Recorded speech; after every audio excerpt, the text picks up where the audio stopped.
દર્શક મિત્રો, સ્તવન કાર્યક્રમમાં આપ સર્વનું સ્વાગત છે। આજના અભ્યાસમાં આપણે જોઈશું કે લાંબા વિરહ પછી યાકૂબ અને યુસુફનું મિલન થાય છે। યુસુફની કુશળતા અને ફારૂનની ઉદારતા દ્વારા ઇઝરાયેલના કુટુંબને મિસરના સૌથી ફળદ્રુપ પ્રદેશ ગોશેનમાં આશ્રય મળે છે। આજનો અભ્યાસ માત્ર એક કુટુંબના પુનઃમિલનનો જ નહીં, પણ ઈશ્વરના વચનો અને ભવિષ્યની યોજનાઓની પરિપૂર્ણતાની સાક્ષી પૂરે છે। મિત્રો, આજે આપણે એ પણ જોઈશું કે ઈશ્વર કેવી રીતે વિપરીત સંજોગોમાં પણ પોતાના લોકોનું પાલન પોષણ કરે છે, જેમ યાકૂબ અને તેના પરિવારનું કર્યું તેમ। તો આવો મિત્રો, આજના અભ્યાસમાં આગળ વધીએ।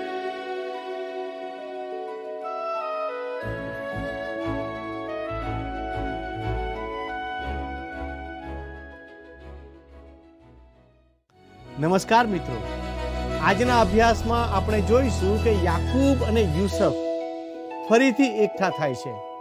ચાલો ઉત્પત્તિ 46 અને 29 કલમ વાંચીએ। અને યુસુફ રથ જોડીને તેના બાપ ઇસ્રાયેલને મળવાને ગોશેનમાં ગયો, અને તેને જોઈને તે તેને ગળે વળગ્યો ને ઘણીવાર સુધી તેને ગળે વળગીને રડ્યો। મિત્રો, આ ઘણીવાર સુધી એટલે ખબર નથી કે કેટલી મિનિટો સુધી યુસુફ રડ્યો હશે, પણ તેની લાગણી સાચી હતી। આ તો અદ્ભુત મિલન હતું। મિત્રો, 30મી કલમ જણાવે છે, અને ઇસ્રાયેલે યુસુફને કહ્યું, મેં તારું મુખ જોયું છે ને હજુ તું જીવે છે, તો હવે મારું મરણ ભલે આવે। વાલા મિત્રો, વૃદ્ધ યાકૂબ માટે આ કેટલો મોટો આનંદ હતો। મિત્રો, સાચું કહું, યાકૂબ હવે મરવાની અણી પર હતો। કદાચ તેણે આ પ્રવાસ માંડ કર્યો હશે, પણ ઈશ્વરે તેને ટકાવી રાખ્યો। તે પછી મિસરમાં રહેવા માટે તેને થોડા વર્ષો આપવામાં આવ્યા। ઇસ્રાયેલે અને યુસુફે આ છેલ્લા થોડા વર્ષો સાથે સાથે ગાળ્યા। હવે યાકૂબ ઈશ્વરનું બાળક છે, જે વિશ્વાસથી જીવે છે, તેથી તેને ઇસ્રાયેલ નામથી સંબોધન કરવામાં આવ્યું છે। હવે 31 થી 34 કલમ જોઈએ। અને યુસુફે તેના ભાઈઓને તથા તેના બાપના ઘરનાને કહ્યું, હું જઈને ફારૂનને ખબર આપું ને તેને કહું કે મારા ભાઈઓ તથા મારા બાપના ઘરના જે કનાન દેશમાં હતા તે મારી પાસે આવ્યા છે, અને તે લોક ભરવાડ છે, કેમ કે તેઓ ઢોર પાળનારા છે। તેઓ તેમના બકરા તથા તેમના ઢોર તથા જે સર્વ તેમનું છે તે લાવ્યા છે।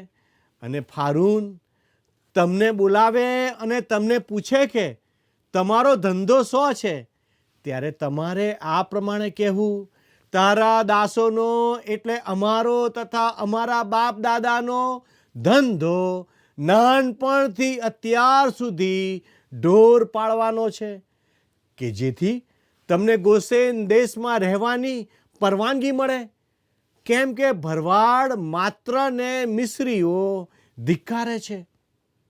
વાલા મિત્રો, મિસ્રીઓ ઘેટા પાળનારની કોઈ કાળજી લેતા ન હતા। ઈશ્વરના વચનમાં ઘેટા પાળકો વિશે ઘણી બાબતો કહેવામાં આવી છે। આ લોકો ઘેટા પાળકો હતા, જે પોતાના ઘેટા ઉછેરતા હતા, અને આજે પણ તેઓ ઇસ્રાયેલમાં આવું કરે છે। પાળકની ઉપમા આપણા પ્રભુને વર્ણવવામાં આવી છે। તે ઉત્તમ ઘેટા પાળક છે, જે પોતાના ઘેટા માટે પોતાનો જીવ આપે છે અને પોતાના ઘેટાની ચોકી કરે છે। તે મુખ્ય ઘેટા પાળક છે, જે હવે પ્રગટ થવાના છે। મિત્રો, આપણી પાસે તેમના વિશે નોંધ છે કે તે કુંવારી માતાને ઉદરે જન્મ્યા, તેમણે ચમત્કારો કર્યા, જગતના પાપો માટે મરણ પામ્યા અને મરણમાંથી સજીવન થયા। પણ દુનિયા આજે પણ તેમને ધિક્કારે છે। વાલા મિત્રો, ઘેટા પાળકો મિસ્રીઓને ધિક્કાર પાત્ર લાગતા હતા. યુસુફે તેના ભાઈઓને કહ્યું કે તેઓ ફારૂનને જણાવે કે તેઓ ઘેટા પાળકો છે અને પશુ ઉછેરવાનો તેમનો વ્યવસાય છે.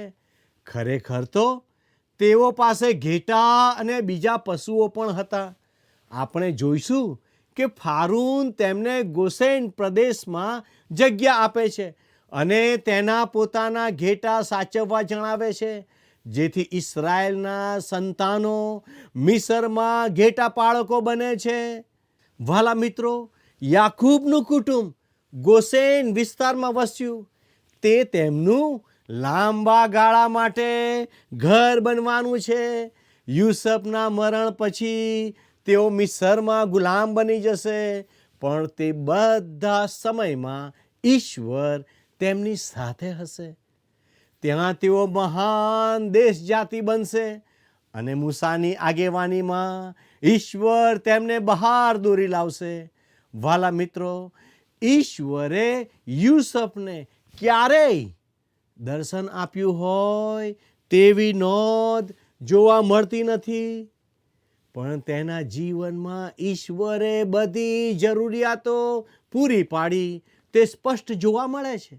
યાકૂબના સમગ્ર કુટુંબ માટે માર્ગ તૈયાર કરવા યુસુફે તેમની પહેલાં આવવું પડ્યું કે જેથી તેઓ મિસરમાં જીવન જીવી શકે. ભલા મિત્રો, હવે આપણે અધ્યાય 47માં જઈશું. આપણે જોઈ ગયા કે યાકૂબ અને તેના કુટુંબને યુસુફ ગોસેન પ્રદેશમાં લાવે છે. આ તો ખરેખર તે સમયનો સૌથી ધનાઢ્ય વિસ્તાર હતો.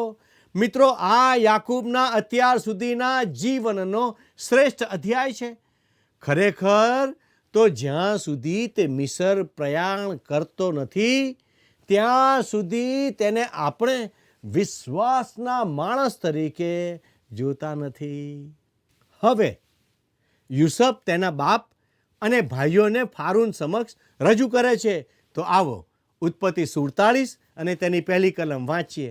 અને યુસુફે આવીને ફારૂનને ખબર આપીને કહ્યું, મારો બાપ તથા મારા ભાઈઓ, તેઓના બકરા ને તેઓના ઢોર ને જે સર્વ તેઓનું છે તે સુદ્ધા કનાન દેશથી આવ્યા છે, અને જુઓ તેઓ ગોસેન દેશમાં છે. યુસુફ તેના પિતા અને ભાઈઓને મિસરના રાજા ફારૂન સમક્ષ રજૂ કરવાનો છે. તે તેમને માટે જગ્યા વિશે પૂછે તે અગાઉ ગોસેન પ્રદેશમાં તેઓને મૂક્યા છે. તમે તેમાં વ્યૂ જોઈ શકો છો.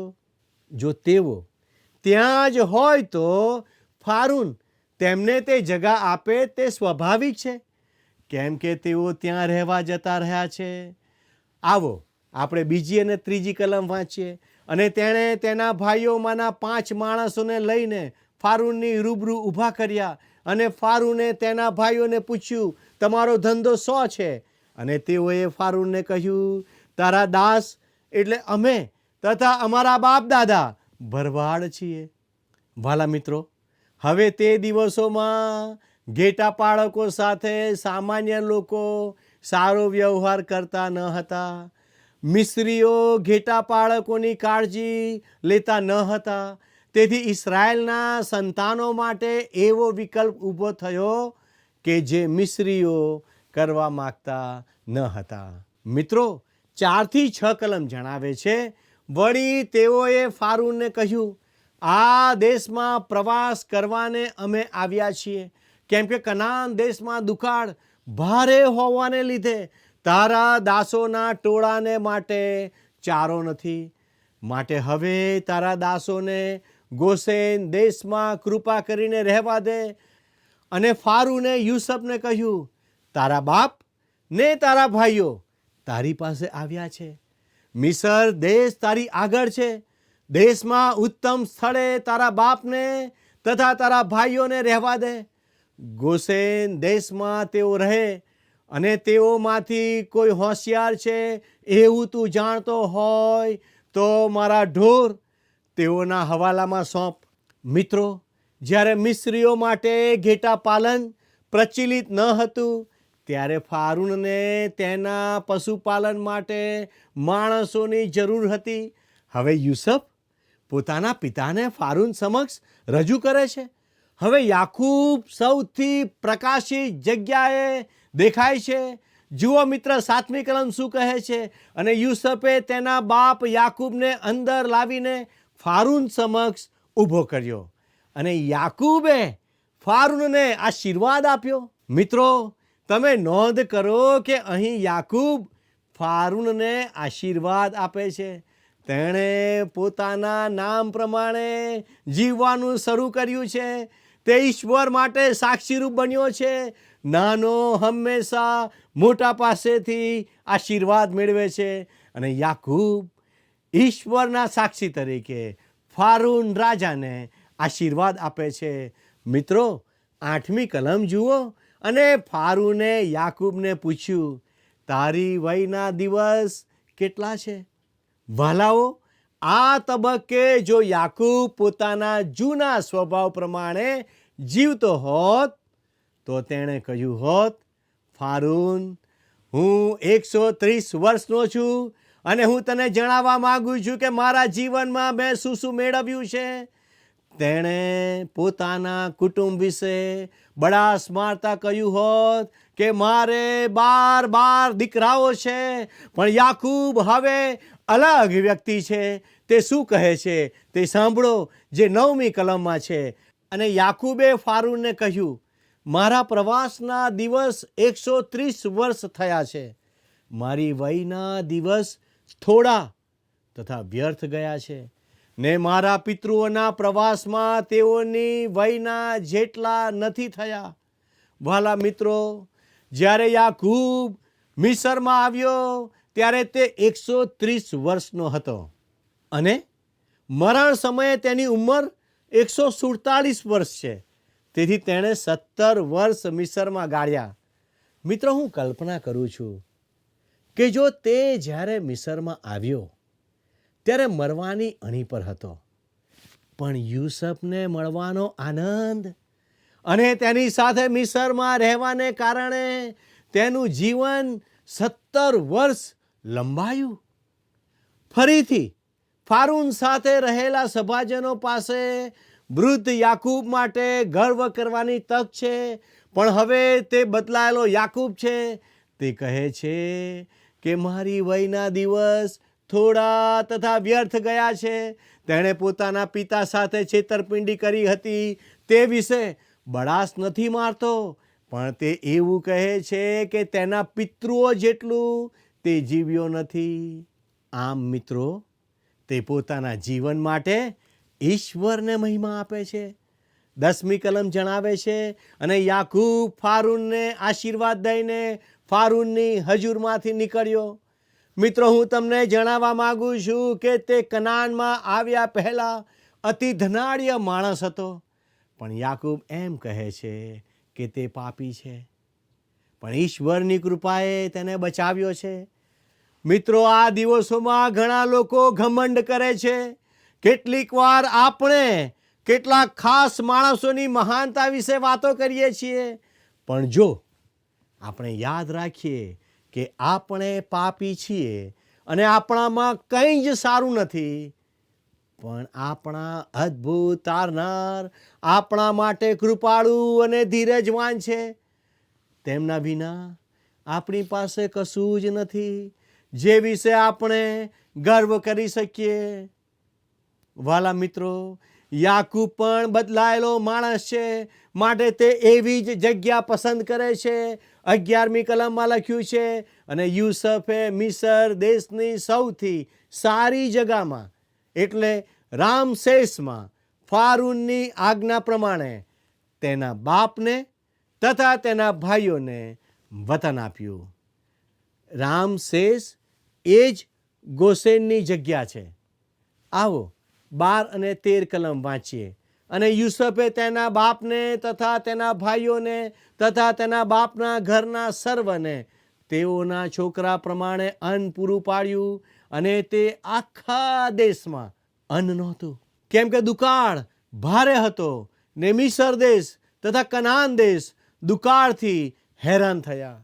વાલા મિત્રો, અહીં ફક્ત મિસર અને કનાનનો ઉલ્લેખ કરવા પાછળનું કારણ એટલું જ છે કે આ બે જ ભૌગોલિક જગ્યાઓ આપણી વાર્તામાં આવે છે. જો યાકૂબ અને તેનું કુટુંબ કનાનમાં જ રહ્યા હોત તો નાશ પામ્યા હોત. મિસરમાં અનાજનો સંગ્રહ કરવામાં આવ્યો છે, પણ ત્યાંની જમીનમાં કશું જ અનાજ પાકતું નથી. સ્પષ્ટ છે કે દુકાળ આખા આફ્રિકામાં ફેલાયો છે, કારણ કે નાઇલ નદીમાં પાણી નથી. પણ મિસરના પાકની ઉપજ માટે તે આવશ્યક છે. 14મી કલમ જણાવે છે, અને લોકોએ જે અન્ન વેચાતું લીધું હતું તેને બદલે જે નાણું મિસર દેશમાંથી તથા કનાન દેશમાંથી મળ્યું તે સર્વ યુસફે એકઠું કર્યું, અને યુસફ તે નાણું ફારૂનના ઘરમાં લાવ્યો. વાલા મિત્રો, યુસફ ફારૂનના પ્રતિનિધિ તરીકે કામ કરે છે. તે પોતાને સમૃદ્ધ કરવાનો પ્રયત્ન નથી કરતો. તે કોઈ પણ શબ્દોમાં ધ્રુત નથી. દુકાળને કારણે તેને કોઈ વ્યક્તિગત લાભ થયો નથી. યુસફે ફારૂન માટે જમીન ખરીદી અને તેના બદલામાં લોકોને જીવન ટકાવવા ખોરાક આપ્યો. મિત્રો, હું માનું છું કે યુસફ નિયમની મર્યાદામાં રહ્યો. ભલો 15 થી 20 કલમ જણાવે છે કે મિસરમાં દુકાળ બહુ ભીષણ હતો. તેઓની પાસે ખાવાનું નહોતું, તેથી તેઓ યુસફની પાસે આવ્યા. તેમણે પોતાના ઢોર અને પોતાની જમીનના બદલામાં અનાજ આપવા યુસફને વિનંતી કરી. તેઓએ પોતાની જમીન વેચી દીધી. યુસફે તે લઈને દુકાળના સમયમાં તેઓને અનાજ પૂરું પાડ્યું. 21મી કલમ જણાવે છે, અને તેણે મિસરની સીમના એક છેડાથી તે બીજા છેડા લગી લોકને નગરોમાં મોકલ્યા. મિત્રો, તે સમયે શહેરી વિસ્તારોમાં ખૂબ સ્થળાંતર થતું કે જેથી જ્યાં અનાજ સંગ્રહ કરવામાં આવ્યું હોય તેવા કેન્દ્ર પાસે તેઓ રહી શકે. મિત્રો, તમને યાદ હોય તો યુસફે આખા મિસરમાં શરૂઆતમાં આવા કેન્દ્રો ઠરાવ્યા હતા. હવે તે લોકોને સંગ્રહ કરેલા કેન્દ્રો નજીક અનાજના વિતરણ માટે લાવે છે. વાલાઓ, આવો 23 અને 24 કલમ વાંચીએ. અને યુસફે લોકોને કહ્યું, જુઓ, મેં તમને તથા તમારી જમીનને ફારૂનને સારું અનાજ વેચાતા લીધા છે. જુઓ, તમારે સારું આ બી રહ્યા. તમે જમીનમાં તે વાવો, અને એમ થશે કે જે ઉપજે તેમાંથી તમે 5મો હિસ્સો ફારૂનને આપજો, ને 4 હિસ્સા ખેતરના બીને સારું તથા તમારે ખાવાને સારું તથા તમારા ઘરનાને સારું તથા તમારા છોકરાના અન્નને સારું તમારા થશે. મિત્રો, યુસફ જાણે છે કે આવતા વર્ષે દુકાળનો અંત આવશે. તેથી હવે તે લોકોને વાવણી કરવાનું કહે છે. 25 અને 26 કલમ કહે છે, અને તેઓએ કહ્યું, તે અમારા જીવ બચાવ્યા છે. અમારા પર અમારા ધણીની કૃપા દ્રષ્ટિ થાવ, ને અમે ફારૂનના દાસ થઈશું. અને મિસર દેશમાં યુસફે એવો નિયમ બાંધ્યો કે બધી જમીનનો 5મો હિસ્સો ફારૂનને મળે. અને એ નિયમ હજી ચાલે છે. માત્ર યાજકોની જમીન ફારૂનના તાબામાં આવી નહીં. ભલા મિત્રો, હવે યુસફ પોતાના પિતા યાકૂબને કનાનમાં દફનાવશે તેવું વચન આપે છે. 27 થી 31 કલમ આપણે જોઈએ. અને ઇસ્રાયેલ પુત્રો મિસર દેશના ગોશેન પ્રાંતમાં રહ્યા, અને ત્યાં તેઓએ માલ મિલકત મેળવી, ને તેઓ સફળ થઈને બહુ વધ્યા. અને યાકૂબ મિસર દેશમાં 17 વર્ષ જીવ્યો. એમ યાકૂબની વયના દિવસો 147 વર્ષ થયા. અને ઇસ્રાયેલનો મરણ સમય પાસે આવ્યો, અને તેણે પોતાના દીકરા યુસફને બોલાવીને તેને કહ્યું, હવે જો હું તારી દ્રષ્ટિમાં કૃપા પામ્યો હોઉં તો કૃપા કરીને તારો હાથ મારી જાંઘ તળે મૂક ને કૃપાથી તથા ખરા દિલથી મારી સાથે વર્તજે.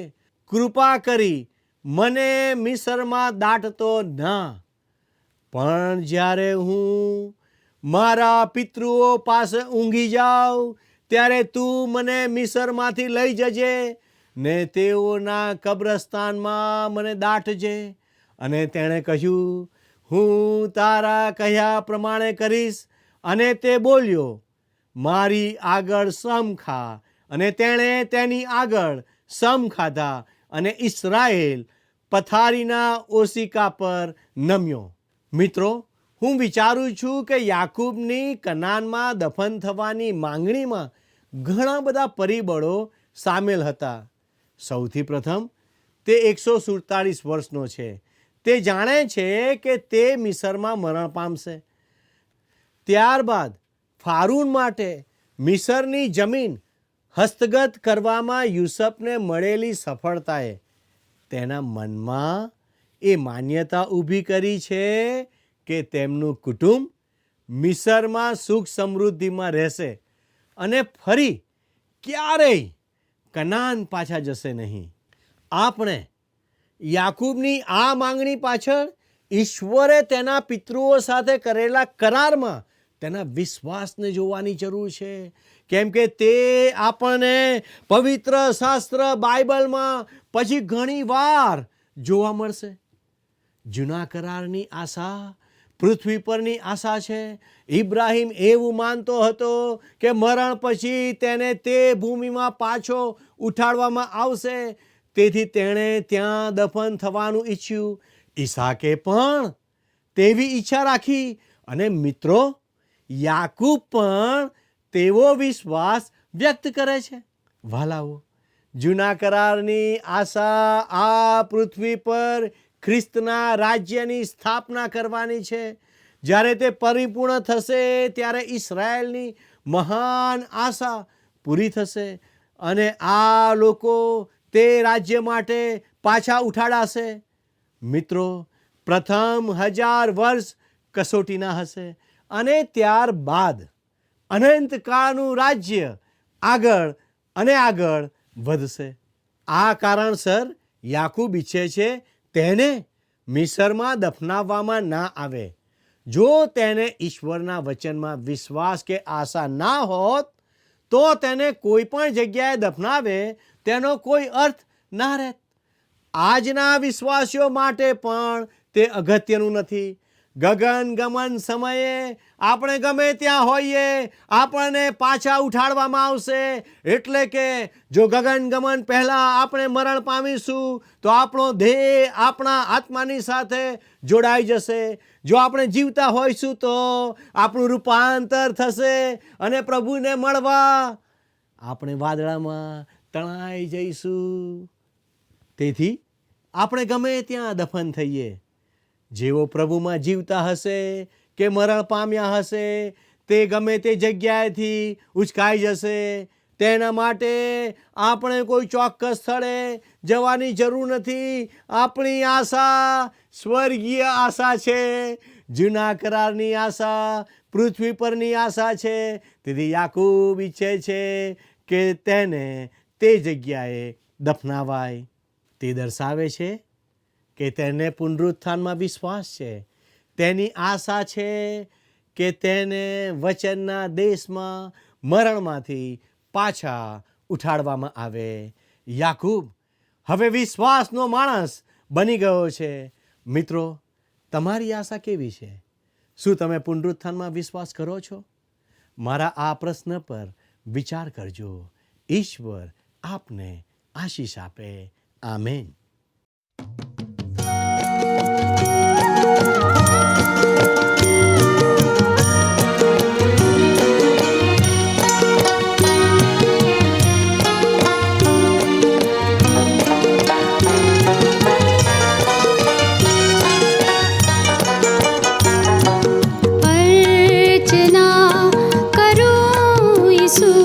तब अर्चना करूं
વચનો પ્રભુજી આપ તારા પાપો ભૂસાએ મારા.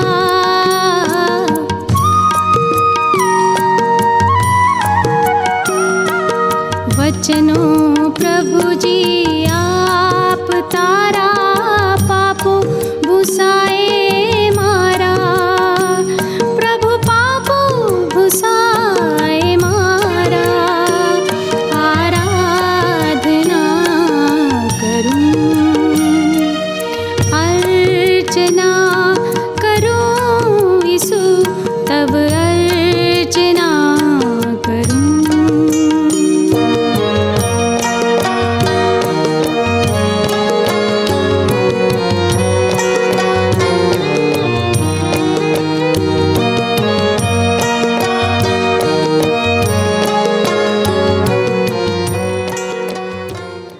મિત્રો, આજના પાઠમાં આપણે જોયું કે યાકૂબના જીવનના અંતિમ વર્ષો મિસરમાં ખૂબ જ શાંતિ અને વિશ્વાસ સાથે વીત્યા, જે તેનું આત્મિક રૂપાંતર બતાવે છે.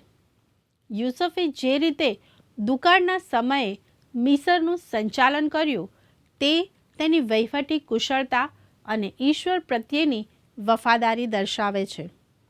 મિત્રો, આજે શીખવા મળ્યું કે આપણા જીવનની મુસાફરી ગમે તેટલી સંઘર્ષમય હોય, અંતે ઈશ્વરની કૃપા જ સર્વોપરી છે. તે આપણને આપણી સ્વર્ગીય આશા પર ધ્યાન કેન્દ્રિત કરવા અને વિશ્વાસમાં સ્થિર રહેવા પ્રેરણા આપે છે. મિત્રો, જો આજનો પાઠ તમને ગમ્યો હોય તો અમને એક મિસ કોલ કરશો અથવા વોટ્સઅપ મેસેજ કરશો. અમારો ફોન નંબર છે 94 29 37 56 10. મિત્રો, આજનો પ્રશ્ન છે, યુસુફ અને યાકૂબનું મિલન મિસરના કયા પ્રદેશમાં થયું હતું? એ. રામસેસ, બી. ગોશેન, સી. કનાન, ડી. સિનાઈ. મિત્રો, ગત પ્રશ્નનો જવાબ છે ડી. 70.